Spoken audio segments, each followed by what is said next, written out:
El públic de Mislata va disfrutar el passat divendres de l'estreno de Requiem, l'obra de l'escriptor Xema Càrdena, i que va representar la companyia Entre Bambalinas a l'escenari del Centre Cultural. La companyia va posar en escena per primera vegada esta obra dirigida per Paula Aznar. Entré en este proyecto porque mis compañeros me contactaron y bueno, decidieron proponerme esta obra tan magnífica. Este es mi primer trabajo como directora, mi ópera prima y bueno, después de toda la presentación de proyecto que me hicieron, decidí adentrarme aquí. Joc de mort. De totes formes no hauries de fumar. En Requiem, tres personatges que representen tres germans que porten prou de temps sense veure's es retroben al tanatori on velen els restes de sa mare.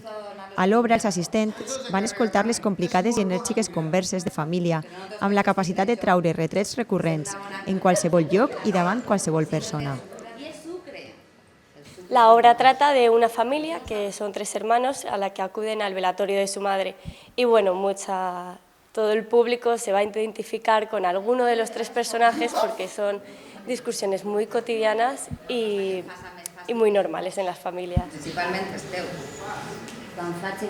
La companyia Entre Bambalinas va començar la seva trajectòria el 2006, de la mà de la Comissió Fallera on es vaig estar i amb el nom l'Alqueria Teatre. Ha anat sumant treballs i èxit com el concurs de teatre de Junta Central Fallera i altres certàmens.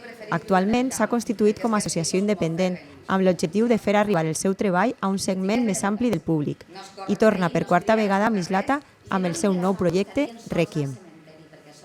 Som una associació sense ànim de lucre que fem teatre principalment en castellà i que este any s'hem atrevit per fi a fer una obra en valencià.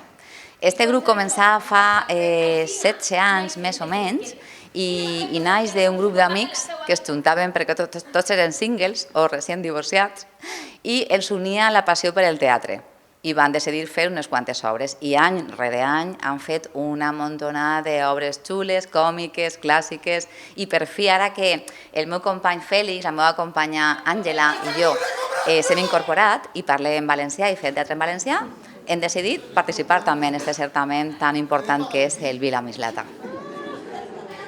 El pròxim divendres 10 de novembre serà el torn de París anys 60, de l'Aula de Teatre de la Universitat d'Alacant.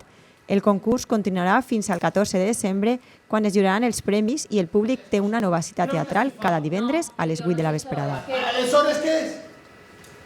Es que no ho entendries. ¿Ho veus? Esto falta fer-ho. Penses que estic fada.